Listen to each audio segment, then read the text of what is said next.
Gloire au Seigneur, nous bénissons le Seigneur effectivement, qui nous accorde la grâce, une grâce extraordinaire, très très extraordinaire, celle d'être en ce matin l'instrument par lequel il va nous parler tous.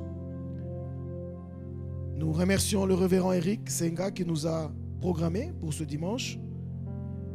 Nous sommes également reconnaissants pour le comité local, ainsi que tout l'auditoire qui nous suit, toute personne qui nous suit ici sur place, mais également dans les familles de notre Église, mais également partout où quelqu'un a été préparé, disposé par le Saint-Esprit à suivre, soit par la radio, soit par la télévision, soit par les réseaux sociaux de manière directe ou indirecte, ou en différé, voulais-je dire.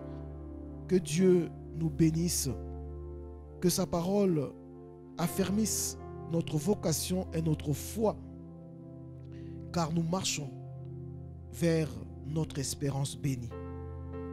Le retour de celui qui est mort et ressuscité et glorifié, Jésus-Christ de Nazareth. Que Dieu bénisse aussi tous les héros dans l'ombre, tous ceux qui, grâce à qui les images, le son parviennent à ceux qui nous suivent dans leur famille, sur la route, sur le chemin, dans leur tablette.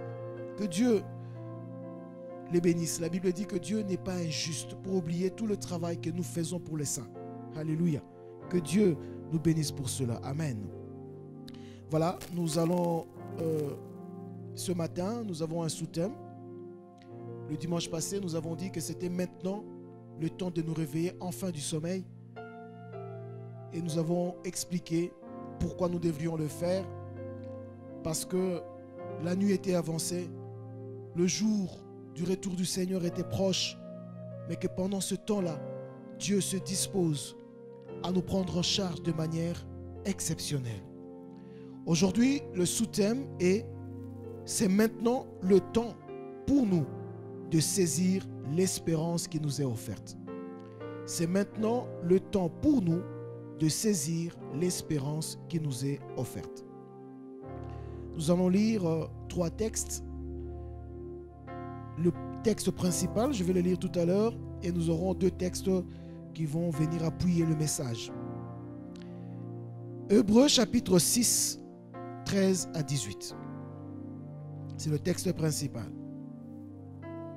Hébreux chapitre 6, 13 à 18. Nous lisons. Lorsque Dieu fit la promesse à Abraham, ne pouvant jurer par un plus grand que lui, il jura par lui-même et dit, « Certainement je te bénirai et je multiplierai ta postérité. » Et c'est ainsi qu'Abraham, ayant persévéré, obtint l'effet de la promesse. Or, les hommes jurent par celui qui est plus grand qu'eux. Et le serment est une garantie qui met fin à tous les différends. C'est pourquoi Dieu, voulant montrer avec plus d'évidence aux héritiers de la promesse l'immuabilité de sa résolution, intervint par un serment, afin que, par 2 choses immuables, dans lesquelles il est impossible que Dieu mente, nous trouvions un puissant encouragement, nous dont le seul refuge a été de saisir l'espérance qui nous était proposée. Le texte d'ajout ou le texte d'appui de la prédication, le premier texte, nous le lisons dans Luc chapitre 1, verset 26 à 37. Au 6e mois, l'ange Gabriel fut envoyé par Dieu dans une ville de Galilée appelée Nazareth, auprès d'une vierge fiancée à un homme de la maison de David, nommé Joseph. Le nom de la vierge était Marie. L'ange entra chez elle et dit, « Je te salue, toi à qui une grâce a été faite, le Seigneur est avec toi. » Troublée par cette parole, Marie se demandait ce que pouvait signifier une telle salutation. L'ange lui dit, « Ne crains point, Marie, car tu as trouvé grâce devant Dieu. Et voici, tu deviendras enceinte, et tu enfanteras un fils, et tu lui donneras le nom de Jésus. Il sera grand et sera appelé fils du Très-Haut. Et le Seigneur Dieu lui donnera le trône de David son père. Il régnera sur la maison de Jacob éternellement, et son règne n'aura point de fin. » Marie dit à l'ange, « Comment cela se fera-t-il, puisque je ne connais point d'homme ?» L'ange lui dit, « Le Saint-Esprit viendra sur toi, et la puissance du Très-Haut te couvrira de son ombre. C'est pourquoi le Saint-Enfant qui naîtra de toi sera appelé Fils de Dieu. Voici Élisabeth, ta parente, a conçu elle aussi un fils en sa vieillesse, et celle qui était appelée stérile est dans son 6e mois. Car rien n'est impossible à Dieu. » Marie dit, « Je suis la servante du Seigneur, qu'il me soit fait selon sa parole. » Et l'ange le quitta. Luc chapitre 4, 18 à 19.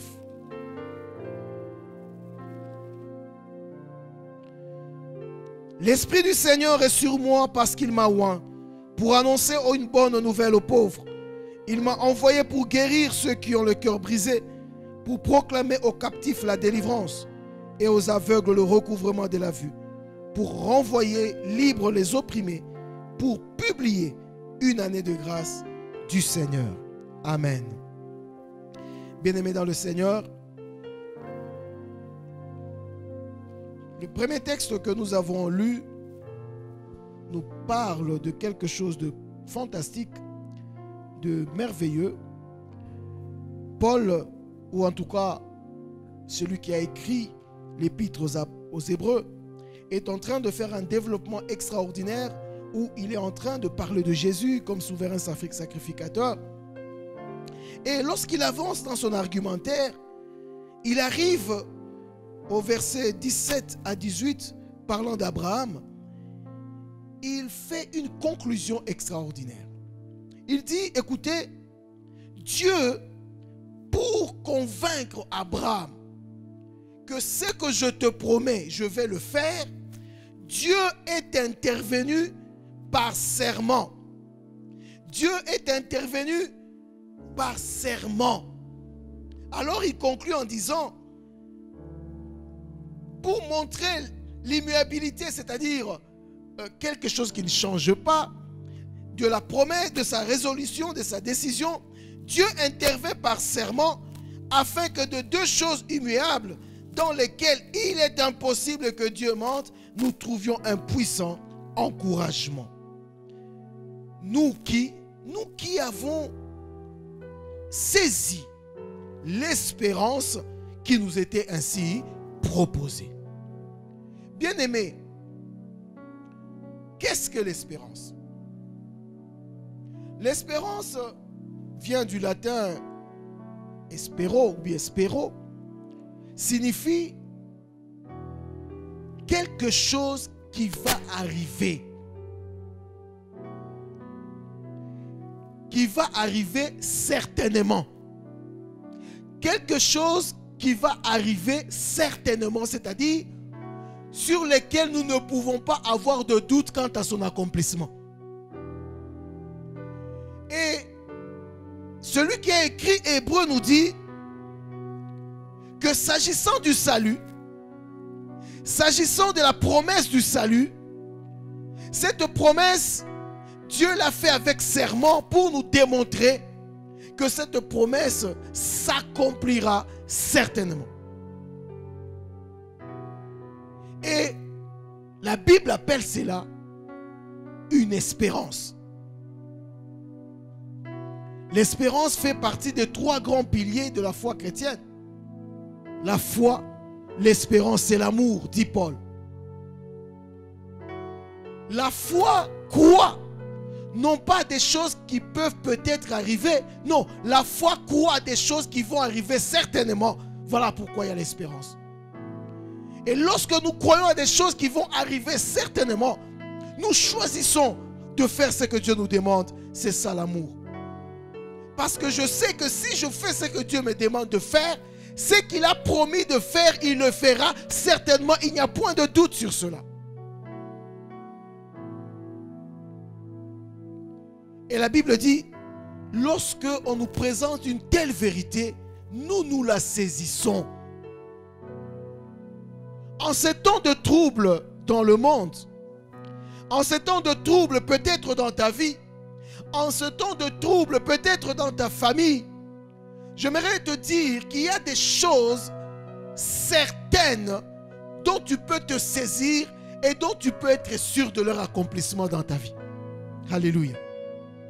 Il y a des choses certaines dont tu peux te saisir qui peuvent transformer et changer qualitativement, positivement ta vie, non seulement comme individu, mais celle de ta famille, mais aussi celle de notre pays. Dieu n'a pas laissé les enfants de Dieu, Dieu n'a pas laissé l'humanité à courir, à marcher sans repères. Dieu a donné des repères, mais des repères sûrs, des choses sûres, des choses qui vont certainement se réaliser si nous avons le courage de les saisir. Et au cours de ma prédication de ce matin, je vais parler de 3 ou 4 petits points ou 4 choses qui sont tellement sûres. Il suffit pour toi de les saisir. Et c'est ce qui formera l'espérance pour toi pendant ce temps. La première chose, nous la tirons de l'histoire de Marie. Marie était une fille ordinaire, dans une maison ordinaire, dans une famille ordinaire. Et ce jour-là, c'était un jour ordinaire comme aujourd'hui, comme demain, comme après-demain. Et lorsque Marie était chez elle dans la famille, je ne sais pas, peut-être qu'elle s'occupait des responsabilités domestiques, comme c'était une jeune femme, peut-être qu'elle arrangeait la maison, peut-être qu'elle préparait à manger pour la famille, je ne sais. Je voudrais encourager les jeunes sœurs, quand on vous donne une responsabilité à la maison, il faut le faire. Il faut le faire. Car c'est pendant ce temps que Marie a été visitée. Marie n'a pas été visitée devant Novelas. Marie était visitée parce qu'elle faisait des choses utiles pour la famille. L'ange vient et la salue. Et l'ange libère une vérité extraordinaire. Il dit, Marie, tu sais, une grâce t'a été faite. Et cette grâce, je viens te l'annoncer. C'est laquelle? C'est que tu vas porter, tu seras la mère du Fils de Dieu. Alléluia. Et comment cela va se faire? Que je sois la mère du Fils de Dieu. L'ange lui dit, l'Esprit de Dieu viendra sur toi. Car rien n'est impossible à Dieu. Et l'ange, avant de partir, attendait une déclaration de Marie. Lorsque Marie, après avoir écouté, a dit, oui, qu'il me soit fait selon ta parole. C'est seulement à ce moment-là que l'ange est parti. Bien-aimés dans le Seigneur, quand nous allons dans le deuxième texte, avant de tirer la première vérité, c'est Jésus qui entre dans la synagogue et qui lit une portion de Ésaïe chapitre 61. Et il termine cette portion en disant, écoutez, je viens proclamer une année de grâce du Seigneur.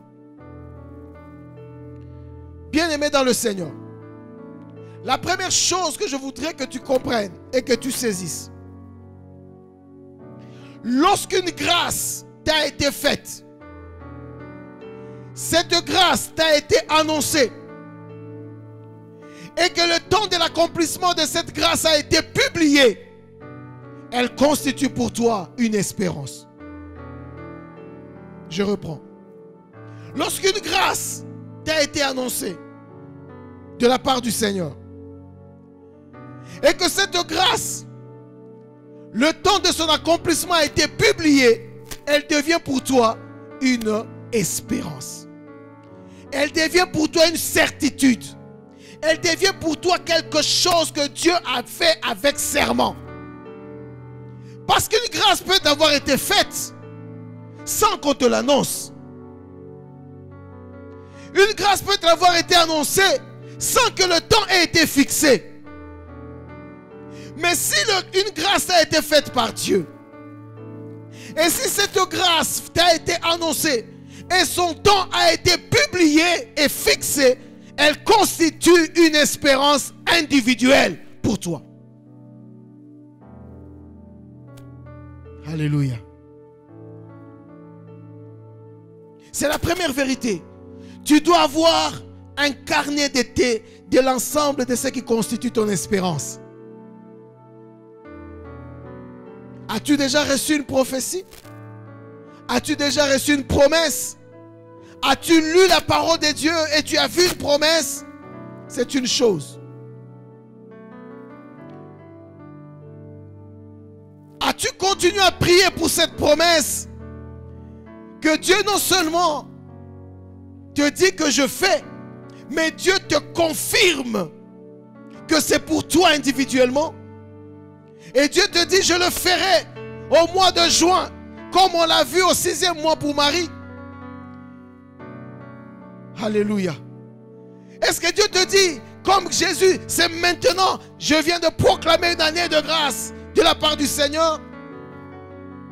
Bien-aimé, si ces trois éléments sont réunis, c'est une espérance pour toi dont tu peux te saisir. Et pendant les temps troubles que nous sommes en train de passer, chaque enfant de Dieu doit se poser des questions sur les promesses qu'il a. Car tu peux lire une promesse, mais ce n'est pas fini. Tu peux lire une promesse. Oui, elle a été annoncée. Oui, elle a été écrite. Dieu a fait grâce à tout le monde. Oui, mais ça ne suffit pas. Cette grâce que Dieu a faite à tout le monde, est-ce qu'on me l'a annoncée de manière particulière? Est-ce qu'elle est devenue mienne? Est-ce qu'elle est devenue vivante pour moi? Ça ne suffit toujours pas. Est-ce que le temps de son accomplissement est-il arrivé? Si j'ai ces trois éléments autour d'une promesse de Dieu pour ma vie, elle constitue une espérance, une certitude dans l'accomplissement. Alléluia. Quelle certitude tu as? De quoi es-tu si sûr?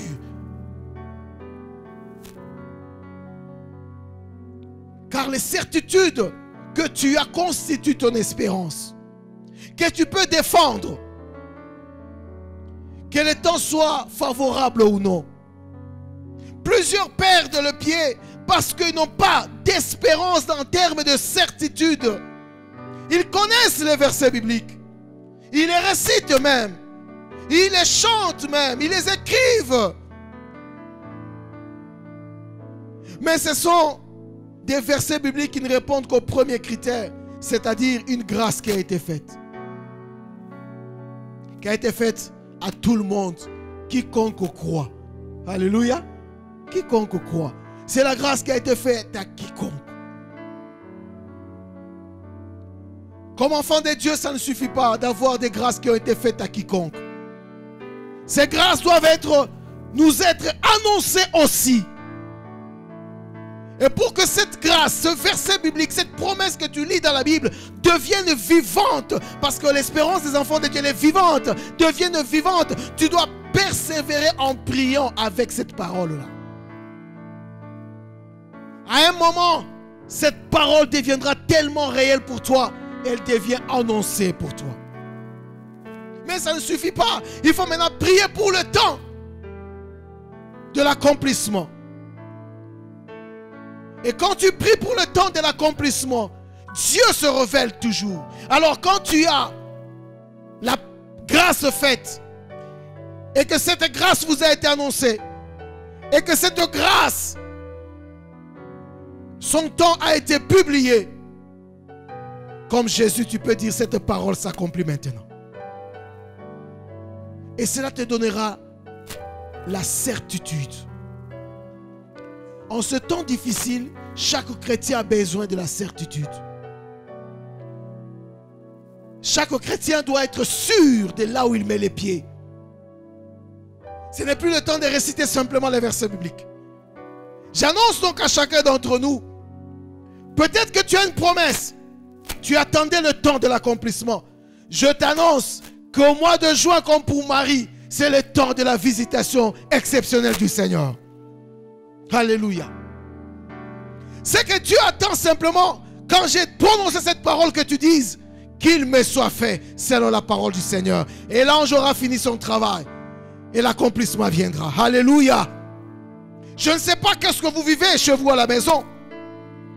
Je ne sais pas quel temps vous passez à la maison. Mais je veux vous dire une chose. Que le mois de juin, Dieu va vous visiter de manière exceptionnelle. Que signifie Dieu va visiter les hommes et les femmes de manière exceptionnelle? Première chose, une chose est sûre que Dieu fera au mois de juin. Lorsque l'évangile sera annoncé à un pécheur, où que tu sois, au Congo ou ailleurs, où que tu sois, le jour où tu entendras les hommes te dire Dieu t'aime, c'est ton jour du salut. Dieu, pour sauver les hommes, n'attend pas Covid. L'amour de Dieu ne dépend pas de Covid. Dieu encore aujourd'hui est prêt à pardonner les hommes. Dieu encore aujourd'hui est prêt à se réconcilier avec les hommes.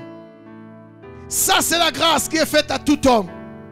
Mais pour que tout homme comprenne cette grâce, je vous l'annonce et je vous proclame cette année, ce moment, ce mois de juin, comme le temps favorable pour toi d'être libéré du péché, d'être libéré du diable, d'être libéré de la mort éternelle.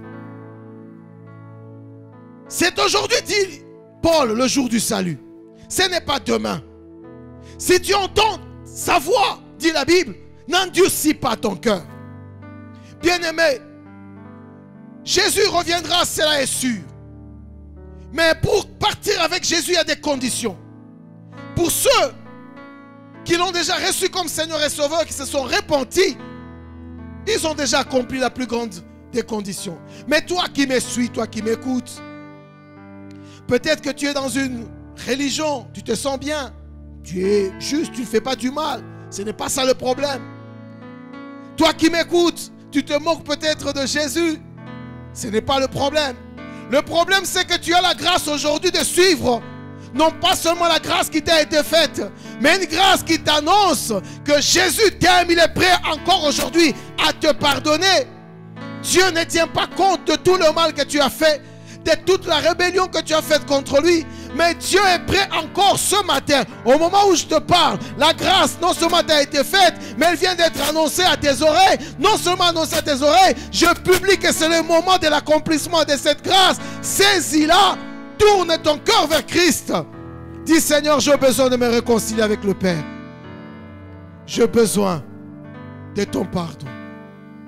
Et cela s'accomplira à l'instant. Tout à coup, tu passeras des ténèbres à la lumière. J'aime la parole de Dieu. C'est le tout à coup. Tout à coup, tu es sauvé. Tout à coup, tu es pardonné. Là où tu es, saisis l'espérance qui t'est ainsi offerte. Car c'est le temps de saisir l'espérance. Ce n'est pas le temps d'être distrait, mon frère. Lorsque tu entends la voix, toi qui n'as jamais reçu Jésus-Christ comme Seigneur et Sauveur, saisis l'opportunité. La deuxième chose, bien-aimé,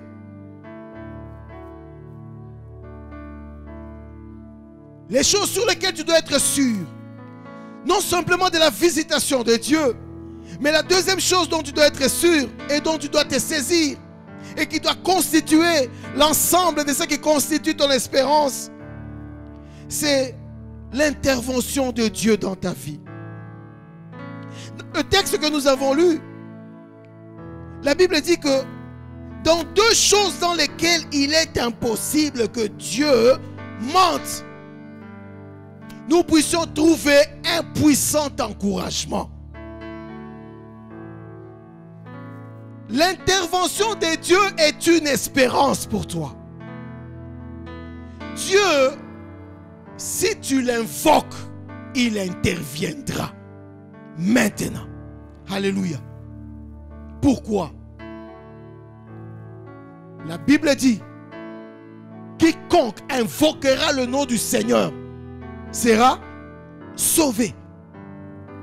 Quand cette parole a été prononcée, lorsque le Saint-Esprit est venu et que Pierre était en train d'expliquer la prophétie de Joël.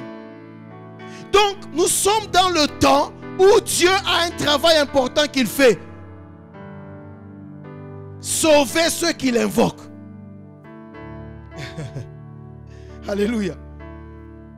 La grâce a été annoncée, celle de sauver les gens. Mais ce n'était pas encore le temps. Dieu a fait cette grâce qu'il sauvera les gens. Joël a annoncé cela. Mais cela s'est accompli à la Pentecôte. Donc, depuis la Pentecôte jusqu'à maintenant, quiconque invoque, c'est-à-dire appelle au secours Dieu, le Seigneur s'est obligé de répondre. Alléluia. Ça, c'est une espérance. C'est une espérance. Tu n'as pas besoin de prières compliquées. Tu n'as pas besoin de compliquer les choses. Sois simplement sûr d'une chose. Dieu avait fait une grâce à l'humanité. Dieu avait annoncé cette grâce par Joël. Et à la Pentecôte, c'est le temps de l'accomplissement de cette grâce, à savoir, quiconque invoque Dieu, quelle que soit la détresse dans laquelle il se trouve, le Seigneur le sauvera. Voilà pourquoi des hommes sont sauvés. Voilà pourquoi il y a des miracles qui se font. Ça ne dépend ni de l'Orient, ni de l'Occident. Voilà pourquoi il y a des familles qui sont prises en charge. Voilà pourquoi il y a des paralytiques qui marchent. Parce que c'est le temps du salut. C'est le temps du salut, mon frère. Ce n'est pas le temps du découragement. Ce n'est pas le temps de reculer. Ce n'est pas le temps de passer son temps à suivre la vie des autres. Non, non, non, non, non. Je vous dis sincèrement, ce temps où tout le monde dit que ça ne va pas, moi je te dis que c'est le meilleur moment où Dieu attend que tu l'invoques pour qu'il te sauve. Il est le refuge qui ne manque jamais au temps de la détresse. La détresse, c'est le meilleur moment de l'exaucement.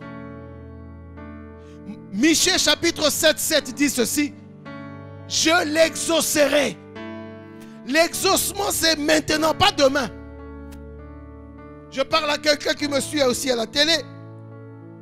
L'exaucement, c'est pas demain. C'est maintenant parce que le temps est déjà fixé. C'est une certitude, c'est une espérance. C'est maintenant. Dieu va intervenir dans ta vie. Dieu va t'exaucer. Il n'attend que toi, tu l'appelles au secours. Enfin, la troisième chose, nous le trouvons dans Hébreux chapitre 11. Et je vais terminer par là, chapitre 11, verset 21. La Bible dit, c'est par la foi que Jacob mourant, bénit chacun des fils de Jacob, de Joseph plutôt, et qu'il adora, appuyé sur l'extrémité de son bâton. C'est par la foi que Joseph mourant fit mention de la sortie des fils d'Israël et qu'il donna des ordres au sujet de ses eaux. Bien-aimé dans le Seigneur, le troisième élément important, j'aimerais que tu saisisses, c'est le temps d'adoration personnel. Bien-aimé dans le Seigneur, le temps que tu passes à adorer Dieu individuellement, moi personnellement, j'ai découvert que le culte personnel, c'est vraiment le kairos de Dieu. C'est le temps extraordinaire où Dieu descend pour faire quelque chose d'extraordinaire au travers de nos circonstances et de nos vies. Cet homme a adoré, appuyé sur l'extrémité de son bâton. Ah! Ça m'a vraiment frappé. Nous avons une salle merveilleuse. Hein? Il y a des carreaux, il y a des choses extraordinaires. Cet homme n'avait pas tous ces avantages extérieurs pour adorer Dieu. C'était un vieux papa. C'était un vieux papa, Jacob. Il n'avait pas une belle salle. Parce qu'aujourd'hui, il y a des gens qui disent, nous sommes en confinement, on n'est pas dans la belle salle de l'Ista, alors je n'adore pas. Cet homme a adoré s'appuyant sur un bâton. Oui, on peut expliquer que le bâton signifie, mais physiquement, il était dans des conditions non favorables à l'adoration. Mais il savait la puissance de l'adoration, donc du culte personnel. Il ne pouvait pas terminer sa vie et il ne pouvait pas bénir ses enfants pendant qu'il adorait sur le bâton s'il n'avait jamais compris que quel que soit l'endroit où il est, quelle que soit la manière favorable ou non favorable, s'il veut libérer la bénédiction, il doit adorer. Alléluia. Alléluia. Oui. L'adoration, c'est le moment, le culte personnel, voulais-je dire de manière générale, c'est le moment favorable, c'est le kairos de Dieu, c'est le moment où Dieu descend pour agir de manière indiscutable, de manière assurée. Quand tu entres pour adorer, la Bible dit, Jésus lui-même dit, ton Père qui est dans le secret. La Bible ne dit pas, pourrait peut-être te le rendre. Non, Jésus affirme. Il dit, entre dans ta chambre, ferme la porte derrière toi, adore ton Père. Et ton Père qui est dans le secret. C'est-à-dire, l'adoration, c'est le secret. Dieu est dans le secret de l'adoration. Il dit, là où ton Père est dans le secret, il y a quelque chose qu'il fera et c'est sûr. Et c'est sûr, et c'est sûr. Quelle est cette chose? Il te le rendra. Moi je croyais Jésus allait dire, demandez, le Père va te le rendre. Non, non, non, non. Dieu rendra la bénédiction liée à l'adoration. Car Dieu cherche des hommes. Dieu cherche des adorateurs. Et c'est ce que son cœur demande. Vous savez, quand vous plaisez à un cœur, vous savez combien vous serez bénis au-delà de ce que vous demandez. Les mariés le savent. Alléluia. Quand vous plaisez à un cœur, tu auras de cette personne-là plus que tu sais que tu ne peux imaginer. Voilà pourquoi Jésus ne dit pas simplement il va répondre à votre requête de prière, mais il dit ton Père qui a compris que tu es venu le chercher, même si ce n'est pas une grande salle, même si ce n'est pas extraordinaire ta chambre là, il n'y a pas de climatisation, il n'y a pas de carreaux, mais appuie-toi simplement sur le bâton, appuie-toi simplement sur la parole, crois que lorsque je l'adore, quels que soient les lieux, Dieu me le rendra. Et qu'est-ce qu'il me rendra? Il me rendra la bénédiction de manière générale. Et moi aussi, je deviendrai source de bénédiction. Ça, c'est une espérance. Alléluia. Il est temps que le peuple de Dieu se saisisse de l'espérance qui nous est offerte. Et ce matin, j'ai développé cette espérance autour de 3 mots importants. 1. La certitude de la visitation de Dieu en ce mois de juin, dans chaque personne qui m'écoute, dans chaque famille qui me suit. La certitude de l'intervention de Dieu dans votre vie parce que Dieu a pris les engagements avec serment. Et enfin, la certitude de la bénédiction de Dieu dans sa présence au travers de l'adoration et du culte personnel parce que Dieu a promis de nous le rendre. Oh bien-aimé, Église du Seigneur, dans ces conditions, que devrait être notre attitude? Cette attitude se retrouve dans le thème même de la prédication. C'est maintenant pour nous le temps de saisir l'espérance qui nous est ainsi offerte. C'est le temps pour nous aujourd'hui, pas demain, de saisir toutes les certitudes que Dieu nous a données au travers de cette prédication. Ne laisse pas passer le mois de juin comme ça. Saisis-la comme Marie a saisi. Saisis cette période. C'est une période où le Seigneur non seulement t'a fait grâce, non seulement qu'il a annoncé cette grâce, mais il a déclaré que c'est le temps de l'accomplissement de cette grâce. C'est une certitude. Quelle que soit la promesse que tu as, saisis cette promesse pour le mois de juin. Ne la laisse pas passer. Quels que soient les problèmes et les difficultés que tu as, saisis encore cette certitude. Dieu va intervenir dans ta vie parce qu'il a décidé que maintenant, depuis la Pentecôte jusqu'à maintenant, c'est le temps où Dieu ne fait que sauver. Dieu ne fait qu'intervenir dans la vie des gens et il a fait cette promesse avec serment. Je ne sais pas quel est le temps que tu vis. Je ne sais pas quels sont les doutes qu'il y a dans ta vie. Mais saisis la journée d'aujourd'hui. Dis à Dieu, je crois encore que tu vas intervenir. Non seulement dans ma vie, mais tu peux sauver aussi ceux qui sont à côté de moi. Et enfin, comme Jacob, même si tu ne viens pas dans cette salle, quel que soit l'endroit que tu es, ne néglige pas le culte personnel. Appuie-toi sur toute chose que tu peux trouver. Appuie-toi sur la parole de Dieu et commence à adorer le Seigneur. Parce que tu peux entrer dans la présence de Dieu au travers de sa parole. Adore Dieu. Et lorsque tu adores Dieu, le Seigneur te le rendra. Il te bénira toi, mais comme pour Jacob, tu deviendras aussi source de bénédiction pour Jacob et Ésaü.